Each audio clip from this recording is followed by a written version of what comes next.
Le thème général de nos nuits de prière, le thème donc de notre neuvaine de carême, c'est « Saisissez les prophètes de Baal, qu'aucun d'eux n'échappe ». 1 Roi 18, 40. Saisissez les prophètes de Baal, qu'aucun d'eux n'échappe. Alors le premier sous-thème c'est « Les prophètes de Baal doivent mourir ».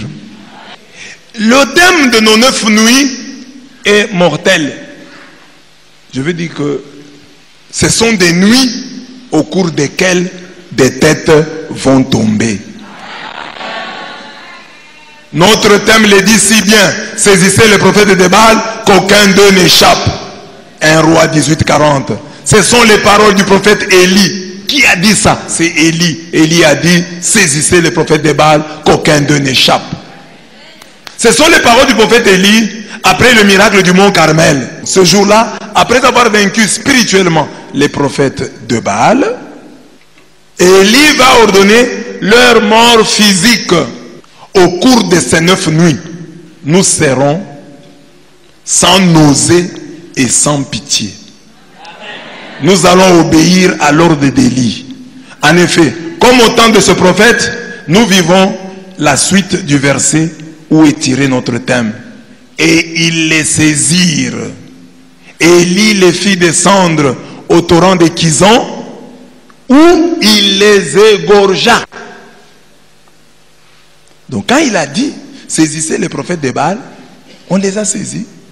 Et au torrent de Kizon, il les a égorgés. 450 prophètes de Baal, égorgés par Élie.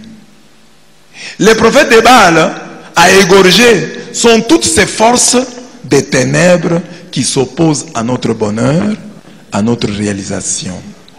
Ces 9 nuits sont les lieux où nous venons devant et au nom de Jésus-Christ dire non avec toute notre détermination à toute souffrance, à toute maladie, à toute misère, à toute pauvreté, à tout célibat, à toute stérilité d'origine maléfique. Toutes ces souffrances, je les appelle prophètes de Baal. Parce que qu'est-ce que le prophète de Baal? Le prophète de Baal te détourne de Dieu. Il te pousse à aller adorer Baal. C'est le même rôle que joue la souffrance dans ta vie. Quand tu es malade et que la maladie ne se termine pas, quand tu es pauvre et que la pauvreté ne se termine pas, tu peux abandonner Dieu. La pauvreté te désévangélise et désévangélise les autres. C'est pourquoi on appelle le prophète de Baal. La souffrance, comme le prophète de Baal, te détourne du vrai Dieu. Te tourne vers les Baals. Font de toi un chrétien médiocre. Ce n'est pas tout. Il est des forces bien-aimées qui, dans le monde des ténèbres, se sont mises devant cette alternative.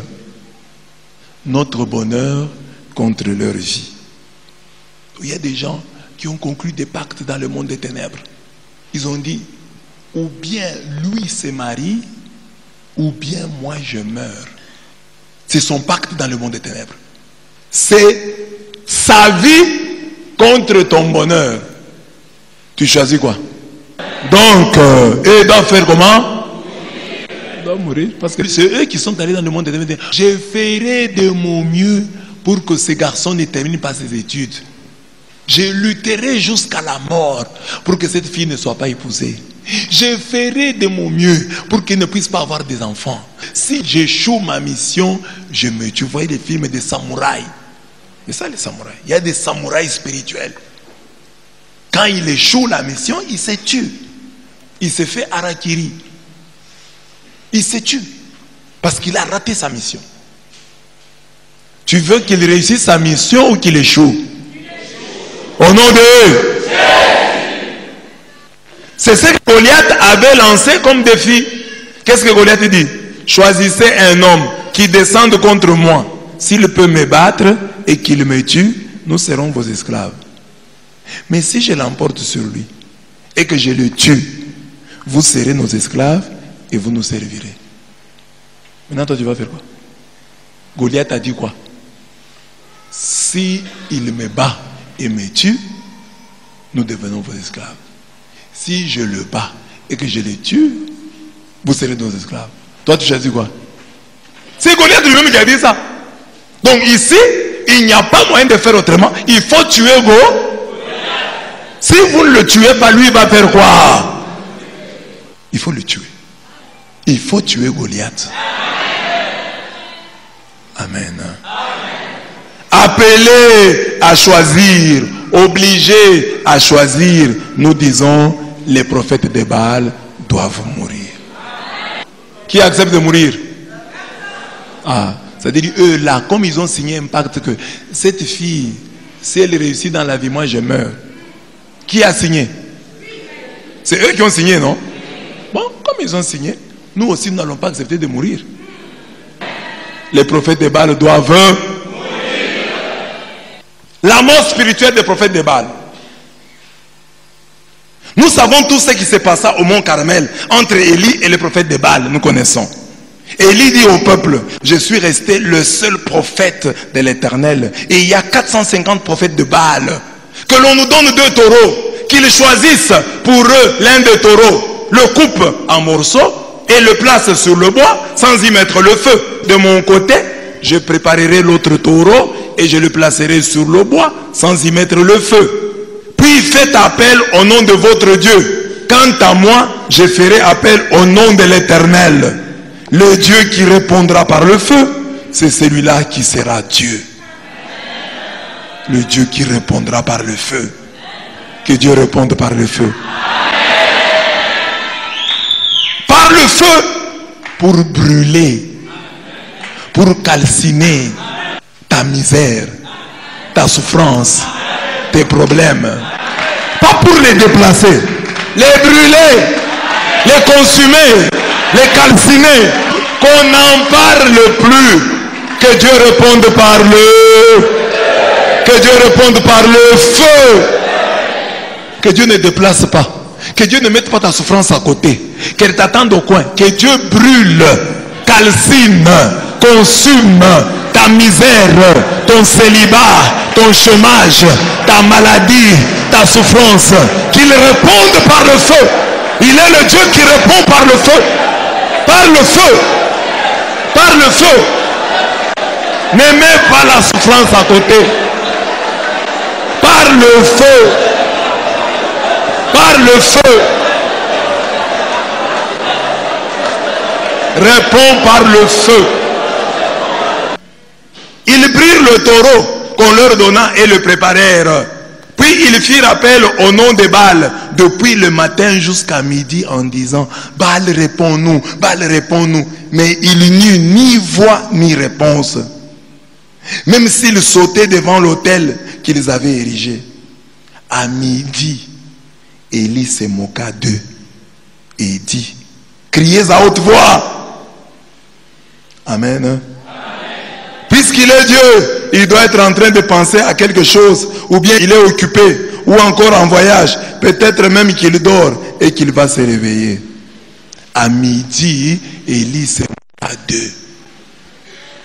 Midi va sonner, tu vas te moquer des prophètes de Baal. Tu vas te moquer d'eux, amis. Donc c'est ça les prophètes de Baal. Ils commencent avec beaucoup de pompe, mais ils ne font rien. Si toi tu es Élie, parce qu'ils sont prophètes de Baal, toi tu es Élie. Le signe d'Élie c'est quoi? C'est-à-dire la patience. Parce que quand ils ont commencé à faire, Élie ne s'inquiétait pas outre mesure. Il savait qu'il s'engageait dans une impasse. Il n'allait pas réussir. Ça n'allait pas bien se passer. Élie était calme. Mais toi, quand quelqu'un se marie, tu n'es pas calme. Donc c'est toi le prophète de Baal. Si tu es calme, tu es Élie. Demande à ton voisin, quand les autres achètent, tu es calme? Quand les autres se marient, tu es calme? Quand les autres voyagent, tu es calme? Parce que lui était calme. Là, c'est moi. Les autres sont des prophètes de Baal. Parce qu'ils m'ont dévancé, ils ont commencé, ils sont des prophètes. Très bien. Mais est-ce que toi tu as le calme? Si tu as le calme, tu es Élie.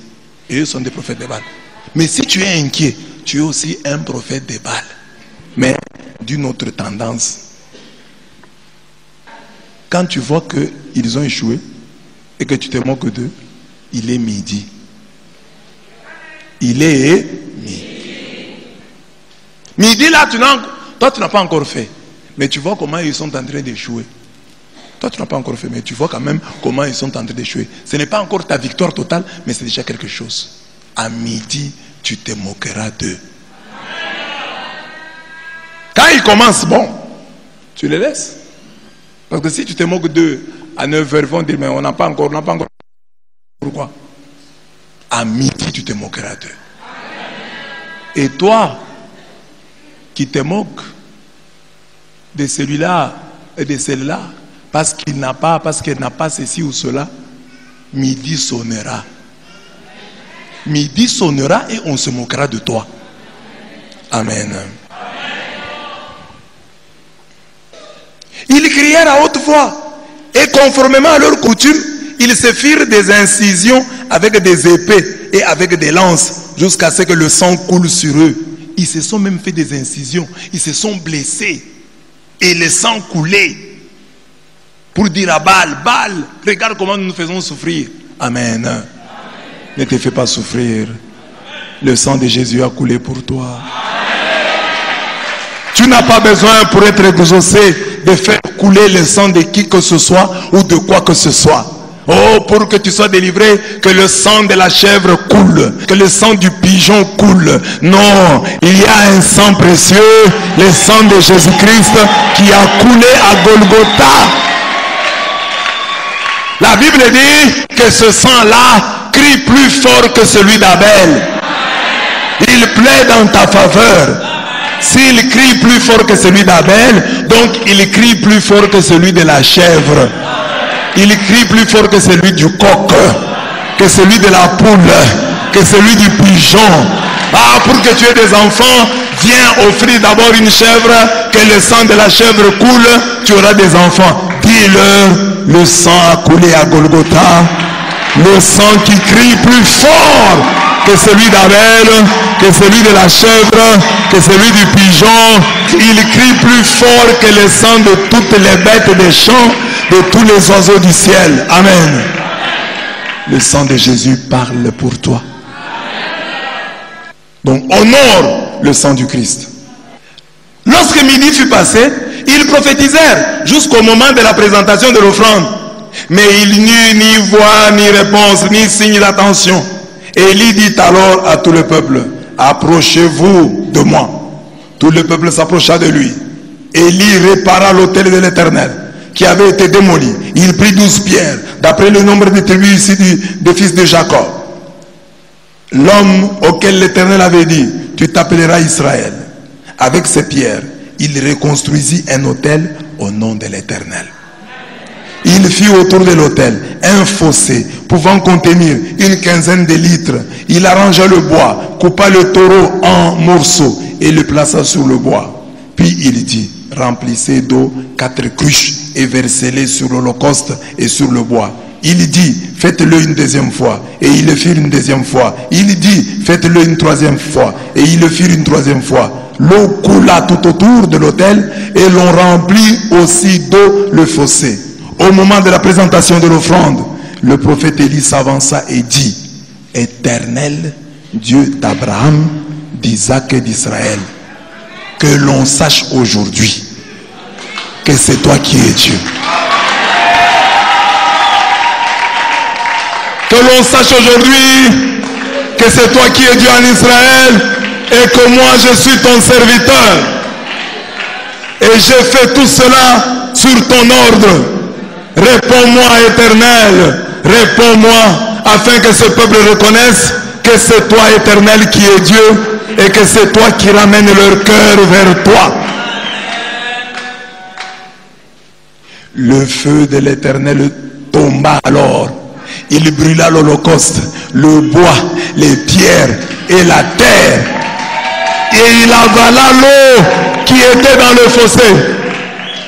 Le feu a tout brûlé. Il a brûlé l'holocauste. Il a brûlé le bois, c'est normal. Même les pierres et la terre. Il avala l'eau qui était dans le fossé. Quand ils virent cela, tous les membres du peuple tombèrent le visage contre terre et dirent, C'est Yahweh qui est Dieu. C'est Yahweh qui est Dieu. C'est Yahweh qui est Dieu. C'est Yahweh qui est Dieu. Amen. De ce texte, nous retenons 5 leçons. La première leçon, la meilleure défense, c'est l'attaque. Dans cette guerre de 9 jours, nous attaquons les forces du mal. Nous n'attendons pas qu'elles nous attaquent. Comme Élie, nous lançons le défi aux forces du mal. Je suis resté seul des prophètes de l'Éternel. Il y a 450 prophètes de Baal. Que l'on nous donne 2 taureaux, qu'ils choisissent pour eux l'un des taureaux, qu'ils le coupent en morceaux et qu'ils le placent sur le bois. Une des grandes erreurs que nous commettons est d'être attentistes, d'attendre que Satan nous attaque ou que nous soyons très sûrs d'être attaqués par lui. Tirons d'avance dans tous les sens et Dieu s'occupera du reste. Bien-aimé, tu vois dans ta famille ta grande soeur qui trime, ton grand frère qui trime, toi tu es encore aux humanités. Dis-toi qu'il y a un problème. N'attends pas que le diable t'attaque toi. Tu vois ton papa qui a des problèmes, ta maman qui a des problèmes, ton oncle qui a des problèmes, il y a des problèmes dans la famille. N'attends pas que cela t'atteigne pour que tu commences à prier. Non, attaque. Attaque. Attaque la souffrance qui est dans la vie de ton oncle, dans la vie de ta tante, dans la vie de ton père, dans la vie de ta soeur. N'attends pas que ça arrive là. Attaque. Aie une longueur d'avance. Oh, je vais attendre. N'attends pas.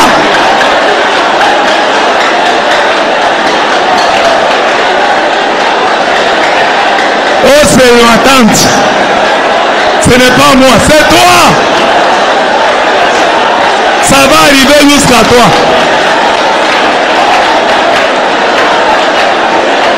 N'attends pas. Attaque.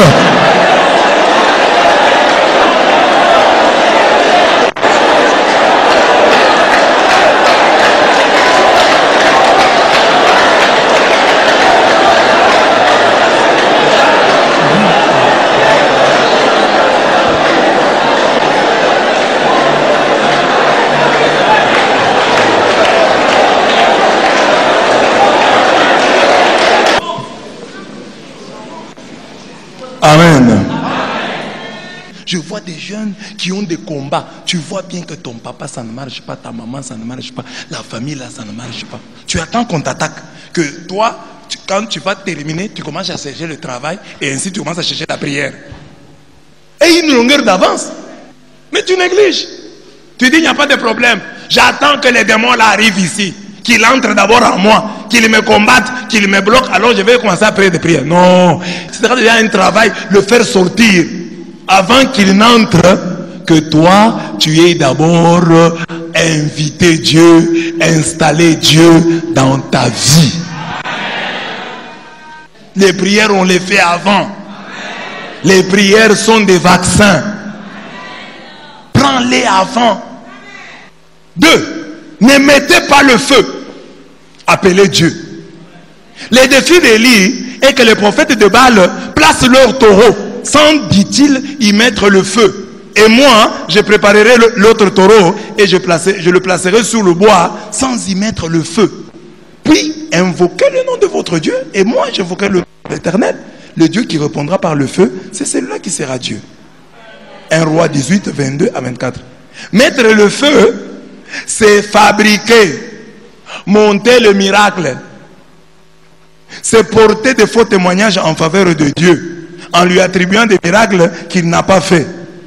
Il n'y a pire mensonge que celui-là. C'est un blasphème. C'est un crime de lèse-majesté. Vous avez vu aujourd'hui, il y a des pasteurs qui sont sortis, qui sont en train de dire que là, dans les églises de réveil, il y a ce qu'ils appellent les mankiona. Les mankiona, ce sont des miracles préparés. On dit qu'il y avait un pasteur à Kinshasa qui faisait ça.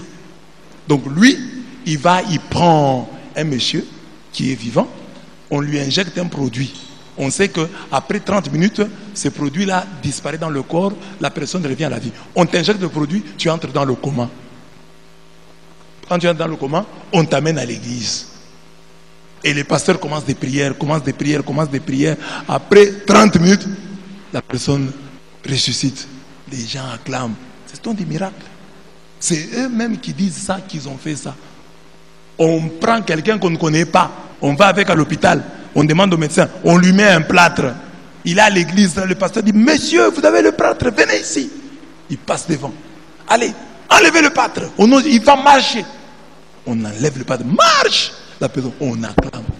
On dit, ils font ça. C'est eux-mêmes qui révèlent ça. Eux-mêmes qui nous ont donné le nom des Mankion. Ils s'entendent avec les gens. Toi, tu vas jouer tel rôle. Je vais te dire ceci. Tu vas accepter. Moyennant autant d'argent. C'est ça les prophètes de Baal. Il faut les tuer. Toi, tu es catholique. Tu vas aller chercher là quoi? Tu es dans une église où on ne fait pas ça. Tu vois un prêtre faire ça? Que Dieu lui-même agisse. Ne mettons pas le feu. Ne mettez pas le feu. Dis, ne mettez pas le feu. Que le feu descende du ciel. Nous, on ne va pas mettre le feu. Que le feu descende du ciel.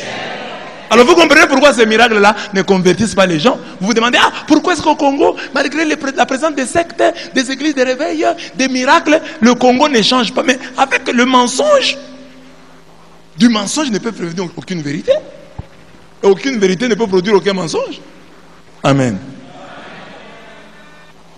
Donc ne mettez pas le feu. Même toi tu es chrétien. Si Dieu n'a pas fait, il n'a pas fait. Dieu ne te demande pas de mentir. Quand Dieu n'a pas fait, il n'a pas fait. C'est ça être vrai. C'est que je vous enseigne moi ici. Dieu t'a donné un petit foufou.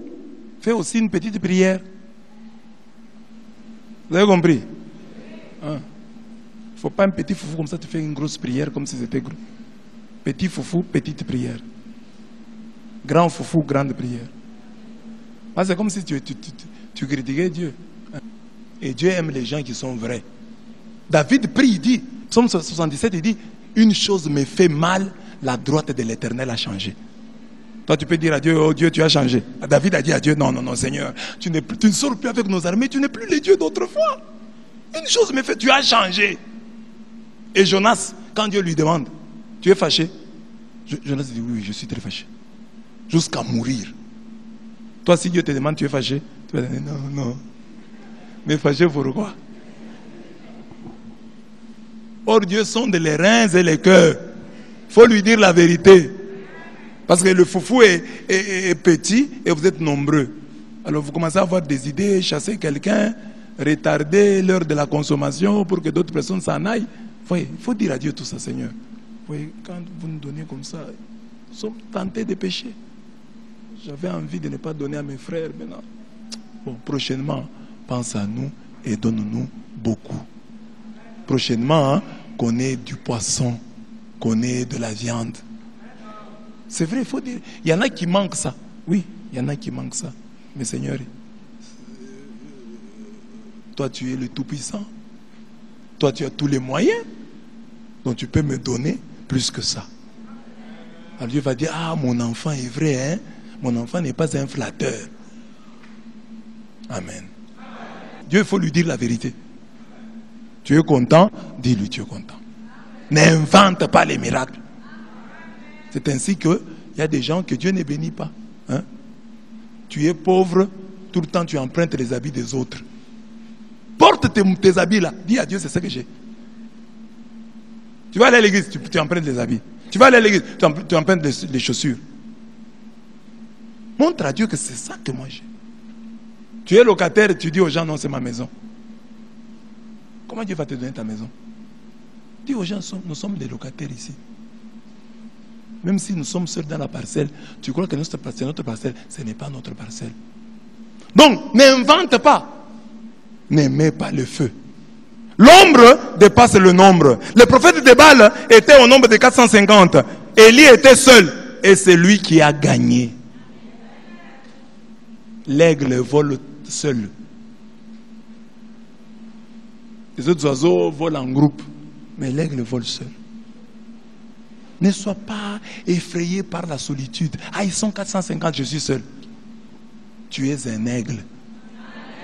C'est pourquoi tu es seul. Pour aller dans la hauteur là. Tu ne vas pas aller avec tout le monde.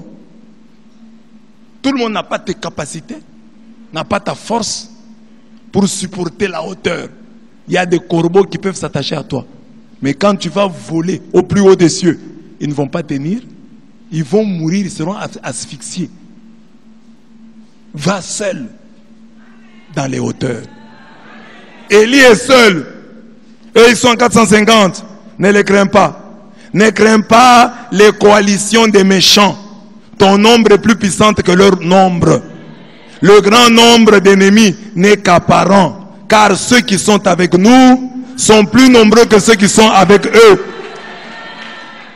La prière du chrétien devant ses nombreux ennemis est celle-ci. Toutes les nations m'ont encerclé. Au nom du Seigneur, je les détruis. Elles m'ont cerné, encerclé. Au nom du Seigneur, je les détruis. Elles m'ont cerné comme des guêpes. Ce n'était qu'un feu de ronce. Au nom du Seigneur, je les détruis. Un feu de ronce, c'est un feu qui ne dure pas. Ils m'ont encerclé. Les nations m'ont encerclé. Mais ce n'était qu'un feu de ronce. Un feu qui va disparaître très vite. Comme le feu d'allumette là. Quand tu allumes une allumette, ça fait combien de temps? Quelques secondes, ça disparaît, c'est ça. Les nations m'ont encerclé, c'est vrai. Mais ce n'était qu'un feu de ronce. Au nom du Seigneur, au nom du Seigneur, ne crains pas leur nombre. Ton nombre est plus puissante. Le nombre masculin, l'ombre féminin. Oh, ils sont nombreux, ça ne fait rien. Toi, tu es seul avec Dieu. Si tu es seul avec Dieu, tu es majoritaire. Ils peuvent être 450, ne les crains pas. Toi, tu as avec toi Elohim. Elohim est avec toi. Ne les crains donc pas. Amen. Amen. 450 contre 1. Et c'est lui qui a gagné. Au nom du Seigneur, je les détruis. Toutes les nations m'ont encerclé. Au nom du Seigneur, je les... Ne regarde même pas le nombre de gens qui ont échoué dans ta famille. Toi, tu es entré dans cette famille-là pour réussir. Oh, tout le monde a échoué. Mon père a échoué, ma mère a échoué, mes frères ont échoué, moi aussi. Toi, tu ne vas pas échouer. Ne crains pas le nombre de ceux qui ont échoué. L'ombre, ton ombre est puissante. 4. La réparation de l'autel. Mais avant le miracle, le prophète Élie répare l'autel. Réparer l'autel, c'est revenir à Dieu de tout son cœur. Joël 2, 12. C'est sortir du milieu d'eux. C'est retrouver la porte étroite de la conversion, de la prière, de la foi, de l'espérance, de la charité, de l'holocauste, de l'offrande, du service. En attendant le miracle du feu, nous devons réparer l'autel.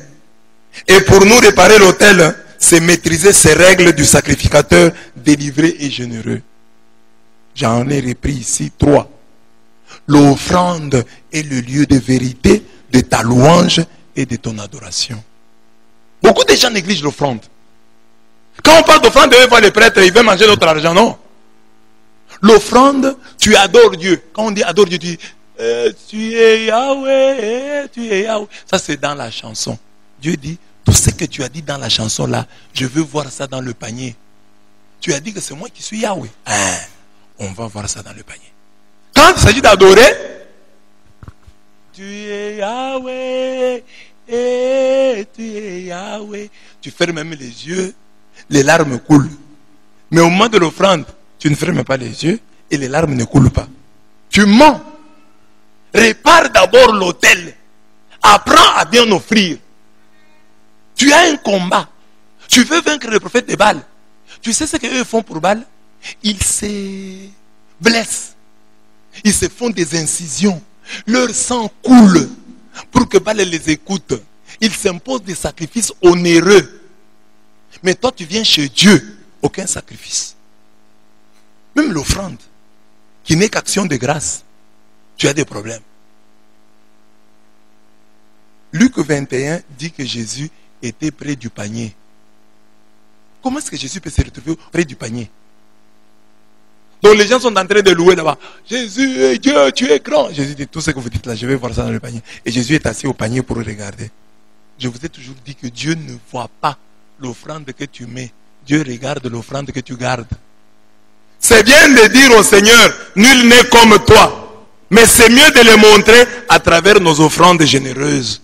Que ton offrande montre que nul n'est comme Dieu. Une des preuves indubitables de ta délivrance financière, c'est ta capacité à payer des dîmes. Ah, je veux la délivrance financière. Mais si tu veux te délivrer financièrement, paye d'abord la dîme. Tu as du mal à payer la dîme. Tu n'as même pas beaucoup d'argent. Tu n'as que $300 pour donner $30 à Dieu. Tu as des problèmes. Tu poses trop de questions. Mais c'est là parce qu'il faut donner la dîme du loyer. Non, ne donne pas. C'est ça que tu veux qu'on te dise. Ne donne pas des dîmes. Payer la dîme, tu bouffes la dîme en désordre. Or, la dot, si on vient te donner la dot d'une fille de ta famille, tu ne vas pas bouffer ça. Mais tu bouffes la dîme de Dieu avec force et détermination, sans broncher. Et j'ai toujours dit, quand dans un couple, l'homme vole la dîme, ça va. La femme ne sait pas. Mais dans un couple où les deux volent la dîme ensemble, c'est très grave. C'est ça Anani et Saphira. Il faut que dans un couple, il y ait Nabal et Abigail. Parce que Nabal refusait de donner à David. Mais Abigail a dit non, moi je vais donner. L'avenir est avec David. Mais Nabal ne voulait pas donner. Mais maintenant, si vous êtes un couple, le mari, Anani, la femme, Saphir, vous allez mourir et c'est l'église qui va vous enterrer sans demander l'autorisation de votre famille. C'est ça le texte là, c'est un texte terrible. Hein? Ils sont morts, l'église les a enterrés. On n'a même pas appelé les membres de leur famille, ils sont morts. On les a enterrés comme ça. Et je dis toujours aux chrétiens, quand toi tu refuses de payer la dîme là, sache qu'il y a des gens dans ce monde qui la payent régulièrement. Si vous nous voyez parler comme ça, c'est parce que nous avons des dîmes. Des gens qui donnent. Et ces gens-là donnent des dîmes consistantes. C'est ainsi que nous tenons. Il y a des gens qui donnent. Il donnait la dîme. Il dit à Dieu, Seigneur, si tu me bénis à telle hauteur, je commence à te donner 15%. Et Dieu a commencé à le bénir à cette hauteur-là. Il dit à Dieu, si tu augmentes, maintenant tu me bénis à telle hauteur, je te donnerai 20%. Et Dieu a fait ça. Ah, il a dit encore à Dieu, Dieu Seigneur, maintenant si tu me donnes encore, je commence à te donner 25% de mon salaire. Et il dit, avec Dieu, nous allons arriver jusqu'à 50%. Je vais dire à Dieu, bénis-moi à telle hauteur, je te payerai la moitié de mon salaire. Je te donnerai 50%. Et imaginez, les gens sont à ce niveau-là. Toi, tu as des difficultés pour payer la dîme. Mais il y a des gens qui sont déjà en train de négocier avec Dieu pour que Dieu les bénisse. Parce qu'ils paient déjà maintenant 25% du salaire. Et il dit à Dieu, si tu me donnes autant, je vais commencer à te donner 50%. Moi et toi, ça sera moitié-moitié. Le propriétaire de Colgate, lui en est arrivé à donner à Dieu 90%. Et lui prenait seulement 10%. Et vous continuez à consommer Colgate jusqu'à aujourd'hui. Amen. Répare l'autel. Oh, le feu va descendre. Tu as des dettes avec Dieu. Le feu va descendre. Élie, avant de faire descendre le feu, a réparé l'autel. Et la réparation de l'autel n'est pas une affaire seulement des grandes personnes. C'est une affaire aussi des jeunes. Les jeunes là, vous recevez l'argent. Quand tu reçois l'argent directement, pantalon au marché, jupe au marché, blouse au marché, chaussures au marché. Tu as aussi une offrande à donner. Répare l'autel et ainsi quand tu prieras, le feu descendra. Tu as des problèmes sur ce point. Tu es dans la prison de maman. Et ce malgré tes apparences de prospérité. Il y a des gens qui ne donnent pas. Qui disent, ah non, moi, je suis bien. Tu n'es pas bien. Tu es bien par rapport à toi-même. Mais si tu payais tes dîmes, tu serais mieux. Tu vivrais mieux. Sans payer tes dîmes, tu es bien. Tu serais mieux en les payant. Troisième loi. On te critique sur un bon nombre de choses. As-tu déjà été critiqué pour ta générosité envers ton Seigneur? Il faut quand tu es chrétien, on commence à te critiquer. Ah, cette maman exagère avec les offrandes. On n'offre pas comme ça. Chaque dimanche, elle offre toujours. Elle vient nous montrer quoi. Tu es vantard, tu parles trop, tu bois trop, tu aimes les boîtes de nuit avec leurs dégâts collatéraux. Tout le monde le sait et le dit. Mais quand est-ce qu'on te critiquera en disant il exagère avec les offrandes? 3 là seulement que je donne pour dire répare l'autel. Implique Dieu en te compliquant. Élie, pour que le feu descende, verse de l'eau. Demande qu'on verse de l'eau sur l'autel, sur l'animal, sur l'holocauste, verser de l'eau. Première fois, deuxième fois, troisième fois. Il complique le miracle. C'est tout ce que je vous ai déjà enseigné ici. J'ai dit, pour savoir que la grâce ici vient de Dieu, complique-toi. Amen. Tu es une fille, tu cherches le mariage, tu te donnes aux garçons. Les garçons couchent avec toi. Après t'avoir engrossé, ils t'épousent. Bon, tu vois que tu as mis le feu. Ne mets pas le feu, verse de l'eau. Alors tu sauras si ta bénédiction t'appartient. Et pour toi, pour savoir que cette bénédiction m'appartient, c'est quand je mets de l'eau et que le feu prend. Alors je vais dire, ça c'est ma bénédiction. J'ai mis de l'eau, mais le feu a pris. Il ne faut pas ramper pour une grâce, pour une bénédiction. Quand tu commences à ramper, tu mets le feu au lieu de mettre de l'eau. Dis à ton voisin, mets l'eau. Ne mets pas le feu. Le feu, c'est Dieu qui mettra. Ne force pas. Ne force pas la nature. Ah, je force, je vais supplier. Non. Parle, demande. Mais quand tu vois que tu en fais trop, sache que le diable peut entrer. Même les féticheurs disent ça. Qu'est-ce qu'ils font? Il a son argent. Dans ses fétiches, on lui a dit, si quelqu'un te demande, ou si tu donnes à quelqu'un, ça va. Mais si quelqu'un insiste, donne-lui autre chose. Est-ce que tu as compris? Alors, si tu intériorises ces 5 principes, mon cher, tu deviens fort. Tu vis seulement ces 5 principes. Tu deviens un tueur de balles. Tu les tues spirituellement. Parce que tu as créé les conditions, tu as créé l'atmosphère du miracle. Tu as créé les conditions pour que le feu du ciel descende sur la terre.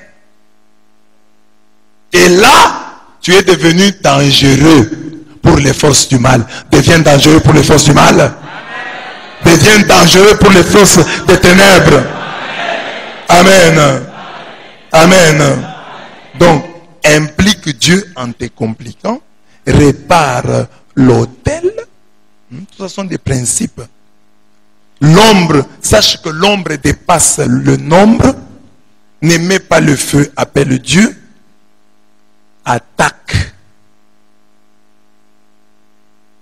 Ne te limite pas à défendre. Attaque. Amen. Et ainsi tu vivras, aux uns les chars, aux autres les chevaux, à nous le nom de l'Éternel. La deuxième mort des prophètes de Baal. Les prophètes de Baal sont déjà tués dans leur âme et leur esprit. Ils ont échoué, ils sont morts. Ça c'est la mort spirituelle. Mais maintenant, ils vont mourir physiquement. Mais Élie ordonne qu'on se saisisse d'eux sans qu'aucun ne puisse échapper. Cet ordre nous rappelle une recommandation de Moïse. Tu ne laisseras point vivre la sorcière. Dis à ton voisin, Moïse dit, tu ne laisseras point vivre la sorcière. Exode 22, tu ne laisseras pas vivre. Ça veut dire, tu feras quoi? Tu la tueras. Il n'y a pas que la sorcière. Il y a aussi le faux prophète. Deutéronome 18, 20 à 22. Mais le prophète qui aura l'audace de dire à mon nom une parole que je ne lui aurais point commandé de dire, ou qui parlera au nom d'autres dieux, ce prophète-là sera puni de mort. Sera puni de mort. Le prophète qui dit ce que Dieu ne lui a pas dit, le prophète qui parle au nom d'autres dieux, il sera puni de mort. Peut-être diras-tu dans ton cœur, comment connaîtrons-nous la parole que l'Éternel n'aura point dite? quand ce que dira le prophète n'aura pas lieu et n'arrivera pas, ce sera une parole que l'Éternel n'aura point dite. C'est par audace que le prophète l'aura dite. N'ayez pas peur de lui. Un prophète qui dit quelque chose qui ne se réalise pas, ne les crains pas. Ne les crains pas. Il faut le tuer. Tu ne laisseras point vivre le faux prophète. Les prophètes de Baal, notre thème, les prophètes de Baal doivent... Ils doivent... Mais alors, qui sont ces prophètes de Baal? Aujourd'hui, pour introduire notre enseignement, nous disons, ceux qui t'éloignent de Dieu et de ta destinée. Derrière chaque méchant, chaque jaloux, chaque envieux, se cachent des forces du mal. Revêtez-vous de toutes les armes de Dieu, afin de pouvoir tenir ferme contre les manœuvres du diable. En effet, ce n'est pas contre l'homme que nous avons à lutter, mais contre les puissances, contre les autorités, contre les souverains de ce monde de ténèbres, contre les esprits du mal dans les lieux célestes. Ephésiens 6, 11 à 12. Et le grand rôle de ces forces, c'est d'éloigner de Dieu et de ta destinée. Les saisir et les tuer, c'est se rapprocher de Dieu et de ta destinée. Les prophètes de Baal, leur problème, c'est t'éloigner de Dieu et de ta destinée. Tu as déjà préparé des choses pour toi. Tu as déjà un plan sur toi. Mais les prophètes de Baal font tout pour t'éloigner de Dieu. Parce qu'ils savent qu'en t'éloignant de Dieu, ils t'éloigneront de ta destinée. Alors, les tuer, c'est quoi? C'est te rapprocher de Dieu.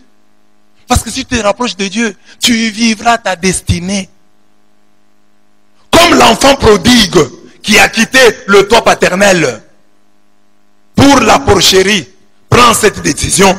Je me lèverai, j'irai vers mon père et je lui dirai, mon père, j'ai péché contre le ciel et contre toi. Je ne suis plus digne d'être appelé ton fils. Traite-moi comme l'un de tes mercenaires. Donc, aujourd'hui, ce qu'il faut faire, cette neuvaine, c'est aussi pour que tu retournes pour toujours à Dieu. On t'a appelé la nuit. On t'a convoqué nuitamment pour te dire de retourner à ton Dieu. Quand tu retournes à ton Dieu, tu retrouves ta destinée. Le diable sait que s'il t'éloigne de Dieu, il t'éloigne de ta destinée. Il t'éloigne du plan de Dieu sur toi. Alors, tuer les prophètes de Baal, c'est retourner vers Dieu. Cherche Dieu. Que cette neuvaine soit la neuvaine de ton retour à Dieu. Et dès que tu retrouves Dieu, tu retrouves ta destinée. Et vous savez comment j'explique? J'ai dit, l'enfer c'est quoi? L'enfer, c'est-à-dire, Dieu va te montrer tout ce qu'il avait préparé pour toi et que tu n'as pas pu réaliser dans ta vie. Et éternellement, tu seras en train de regretter. Dieu va te montrer. Si tu avais suivi ma parole, voilà la femme que tu aurais eue, voilà les enfants que tu aurais eus, voilà la vie que tu aurais eue. Ça serait ta maison. Tes parents seraient comme ça. Tes frères seraient comme ça. J'ai raté tout ça pour ça. Et toute la vie, c'est-à-dire toute l'éternité, tu regretteras d'être passé à côté de l'essentiel. Pour rien. Et Dieu va te montrer ce qui t'a fait rater le ciel. Il dit, regarde ça. C'est ce caca ici. C'est cette urine ici. Cette morve pour laquelle tu as raté tout ça. C'est ça l'enfer. Regretter de n'avoir pas atteint, de n'avoir pas réalisé sa destinée. Tu veux regretter éternellement de n'être pas arrivé au but par négligence. Les prophètes de Baal doivent mourir. Ceux qui doutent de ton Dieu sont des prophètes de Baal. Élie prie, il dit, que l'on sache que c'est toi qui es Dieu et que je suis ton serviteur. Les gens qui doutent de ton Dieu doutent aussi de toi. Les gens qui doutent de toi doutent aussi de ton Dieu. Il y a des gens qui ne font que critiquer et combattre ta prière. Pourquoi les nations diraient-elles, où est leur Dieu? Qu'on sache en notre présence parmi les nations que tu venges les sangs de tes serviteurs. les sangs répandus. Psaume 79, 10. Mes larmes sont ma nourriture jour et nuit, pendant qu'on me dit sans cesse, où est ton Dieu? On te dit ça sans cesse. Tu pries beaucoup, mais tu es locataire. Moi, les bailleurs, je ne prie même pas. Mais tu es locataire chez moi. Où est ton Dieu? Mes os se brisent quand mes persécuteurs m'outragent en me disant sans cesse, où est ton Dieu? Tu pries beaucoup, mais tu me dois $50. Tu ne sais pas payer ça. Où est ton Dieu? Psaume 42, verset 3, verset 10. La prière de ton prêtre doit être la suivante. Joël 2, 17 dit que les prêtres prient ainsi pour les leurs. Éternel, épargne ton peuple. Ne livre pas ton héritage à l'opprobre, à la honte, aux railleries des nations. Pourquoi dirait-on parmi le peuple, où est leur Dieu? C'est ça la question. Où est leur Dieu? Où est ton Dieu? Ces gens ne croiront que s'ils voient le feu de Dieu sur ton autel, brûlant ta maladie, brûlant ta souffrance, brûlant ta misère, brûlant ta honte, brûlant ton infécondité, brûlant ton chômage. Si le feu, alors ils diront, c'est Yahweh qui est. Et ils diront, c'est Yahweh qui est Dieu. Et ils diront, tu es son serviteur. Tu es son serviteur. Comme Shadrach, Meshach, Abednego. J'étais, et Daniel, Shadrach, Meshach, Abednego, j'étais dans la fournaise de feu. Le 4e mois est descendu. Le roi Nabucodonosor a confessé que c'est le Dieu de Shadrach, le Dieu de Meshach et d'Abednego qui est le véritable Dieu. Et il les a appelés serviteurs du Très-Haut. Donc ne pense pas qu'on te conteste seulement toi. On te conteste et on conteste ton Dieu. Il y a des gens, tu es une jeune fille, des hommes t'ont fait la cour, t'ont fait des propositions indécentes, tu as refusé. Aujourd'hui, ils te regardent, tu n'es toujours pas marié. Il se moque de ton Dieu. Il dit, mais toi tu avais refusé, tu avais dit que tu avais un Dieu. Mais que Dieu là te donne le mariage. Que Dieu s'élève et te venge. Que Dieu s'élève et te venge. Qu'alors que tu as mis de l'eau sur ton autel, que le feu prenne. Et qu'il change de langage. Qu'il dise c'est Yahweh qui est Dieu. Qu'il proclame que tu es sa servante, que tu es la servante de Yahweh, qu'il témoigne quelque part, il dit, ah, cette fille, je lui avais fait la cour, je lui avais fait une proposition indécente, elle l'a refusé, je me suis moqué d'elle, qu'elle n'a pas les mariages. Regardez, Dieu l'a béni, il y a un Dieu au ciel, il y a un Dieu au ciel. La mort de ses ennemis est chantée par le psalmiste. Qu'il soit confus et épouvanté pour toujours. Qu'il soit honteux et qu'il périsse. Psaume 83, verset 17 à 18. Dieu dit à ton ennemi, mais je t'ai laissé subsister afin que tu vois ma puissance et que l'on publie mon nom par toute la terre. Ça, c'est Dieu qui dit à Pharaon. Pharaon croit qu'il est en vie par sa propre force. Dieu dit, je t'ai gardé pour que tu vois mes œuvres. Pour que tu vois ma puissance.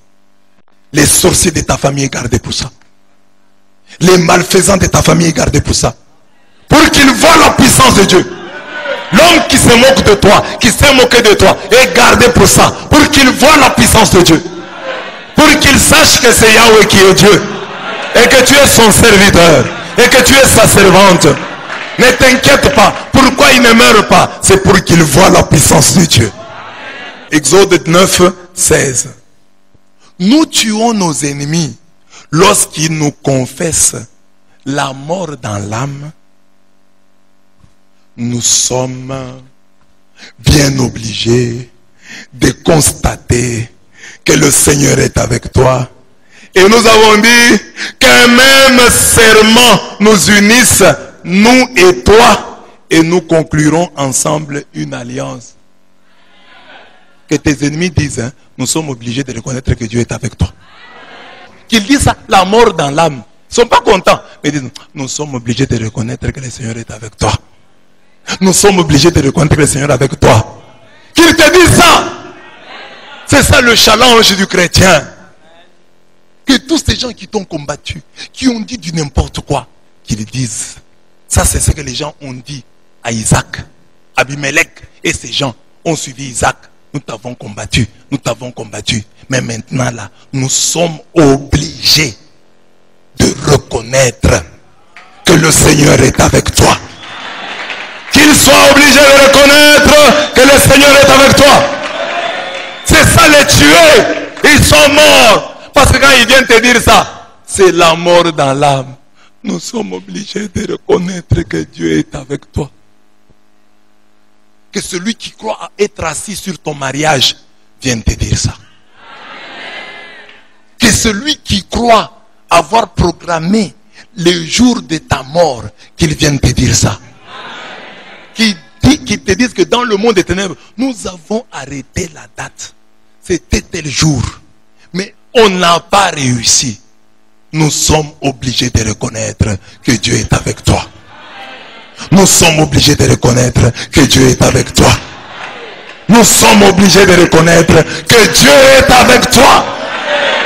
C'est ça, tu es le prophète de Baal. Qu'ils se sentent obligés de reconnaître que Dieu est avec toi. Dis Amen. Dis un Amen fort.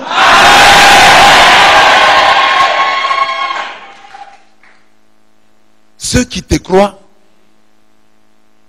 incapables. Il y a des gens qui te croient capables de telle et de telle autre prouesse. Pour eux, tu as atteint le plafond de ton élévation. Ils te voient plus descendre que monter. Dis non. Il a atteint le summum, c'est fini. Il a chaque mois $300, c'est fini. Il a chaque mois $500, c'est fini pour lui. Il peut s'arrêter là. Il ne te voit pas. Il croit que tu peux descendre pour avoir par mois $200, $100. Mais ils ne peuvent pas s'imaginer que toi là, tu peux avoir par mois $200 000, $1 million. Ils ne peuvent pas. Même ton voisin là ne croit pas. Demande à ton voisin, est-ce que moi, je peux avoir par mois 1 million? Qu'il te dise seulement la vérité. Il ne croit pas. Amen. Il le croit. Si tu lui demandes, mais tu crois que je peux avoir combien? Il va te dire, bon, 1000, 2000. Mais c'est un prophète de Baal. Ces gens-là travaillent à ta stagnation spirituelle, financière, affective. Ah, elle sera seulement fiancée. Ils ne vont pas aboutir au mariage. Tu es incapable du mariage. Toi, au moins, les fiançailles. Ils te convainquent que tu as atteint les sommets et t'invitent à dormir sur tes lauriers. Alors, tu as déjà atteint les sommets, tu es déjà licencié. Toi, tu seras docteur. Ne les écoute pas. Écoute ton Dieu qui te dit, c'est peu que tu sois mon serviteur pour élever les tribus de Jacob et pour ramener les restes d'Israël. Je t'établis pour être la lumière des nations, pour porter mon salut jusqu'aux extrémités de la terre. Dieu dit, tu es déjà mon serviteur. Tu dois déjà réélever les tribus de Jacob. Mais c'est peu. Moi, je t'ai choisi pour que tu sois international. Pour que tu sois la lumière des nations. Voilà tes ambitions. Voilà, tu es le prophète de Baal. Ils ont dit, toi, tu ne quitteras pas Mbujimaï. Toi, tu seras... Mais les tuer, c'est ce à quoi ils n'ont jamais pensé. Atteindre cela. Alors, tu ne vas pas blaguer. Tu veux aller loin, mais tu te comportes comme quelqu'un qui est déjà arrivé. Tu veux aller loin, ne te comporte pas comme quelqu'un qui est déjà arrivé. Rassemble pour toi toutes les forces qui peuvent t'aider à aller de l'avant. Un homme qui ne veut pas aller de l'avant, il va dire, tel je l'exclus, tel je l'exclus. Mais celui qui va aller de l'avant, il dit non, j'aurais peut-être besoin de celui-ci. J'aurais peut-être besoin de cet autre ici. En tout cas, je vais faire de mon mieux pour être en bon terme avec tout le monde. Parce que comme je veux aller loin, j'ai besoin de beaucoup de gens. Amen. Amen.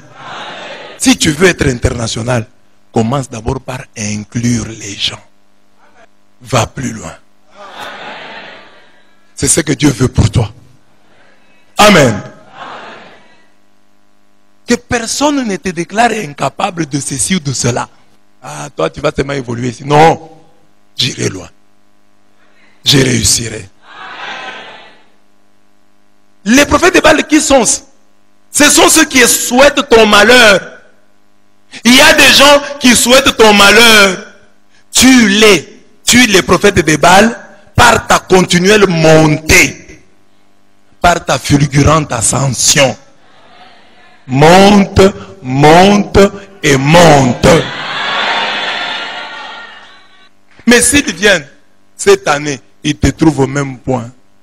2 ans après, au même point. Ils sont contents de dire à lui, c'est fini pour lui. Il a atteint le plafond. Il a été plafonné. Non. Monte. Monte. Et monte.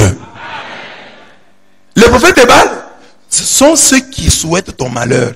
Il y a des gens qui souhaitent ton malheur, qui te l'annoncent et qui y travaillent même.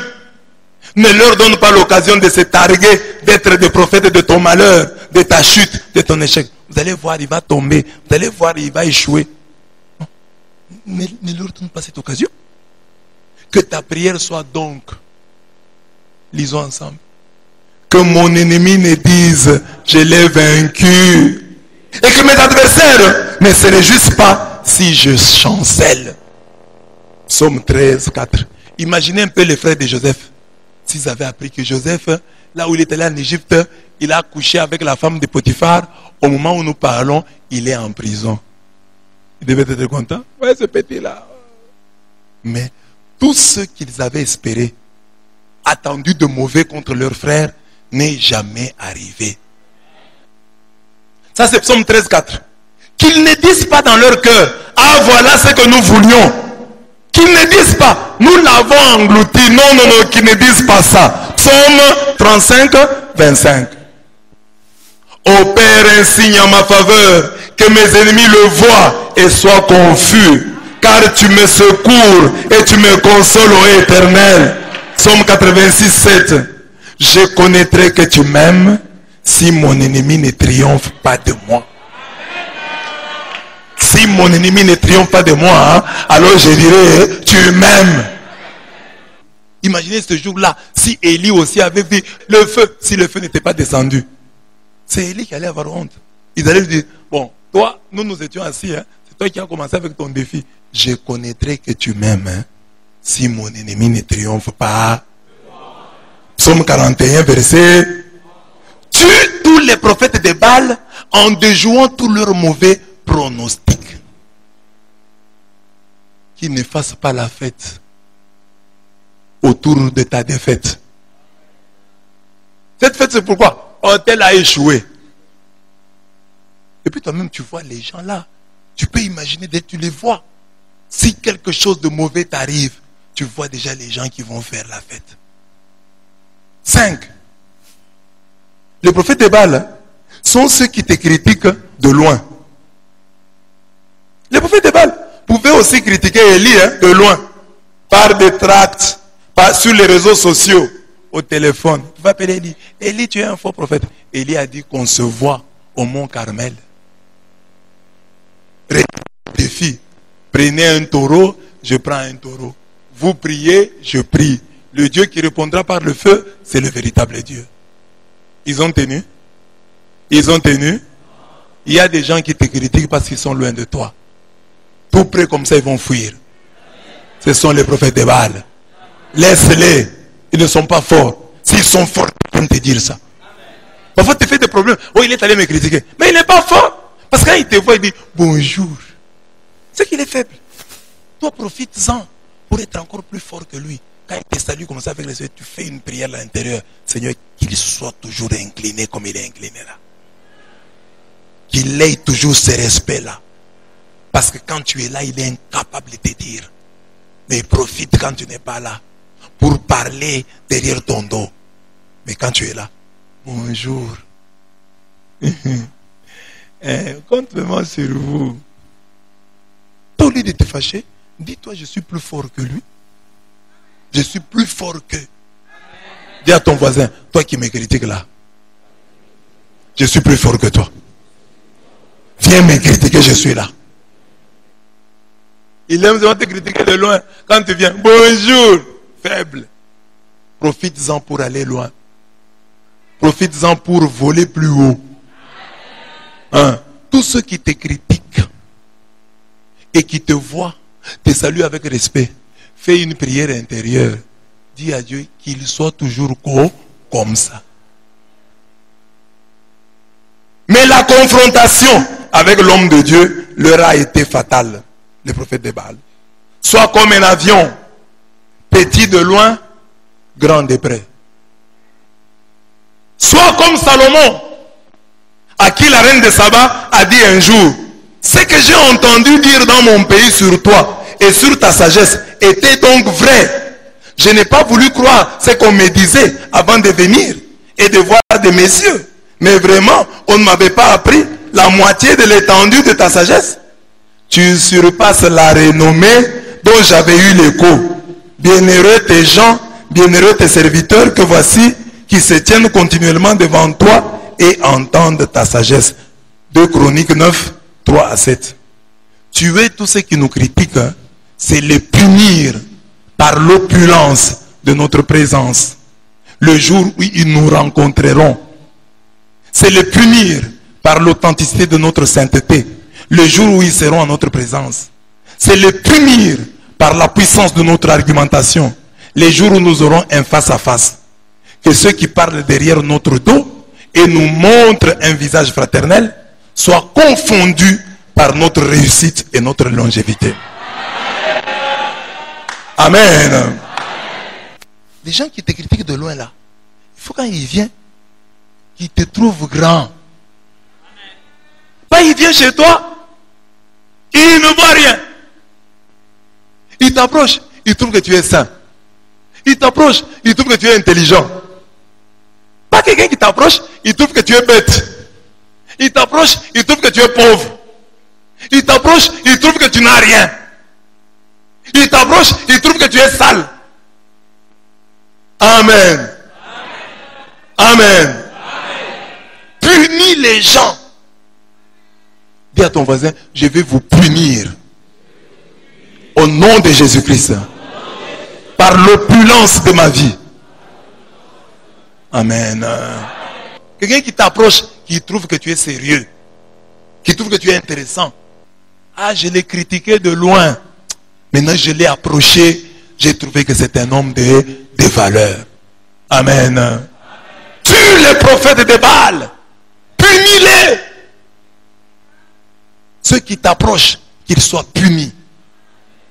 Par la magnificence, l'opulence, l'excellence de ta vie.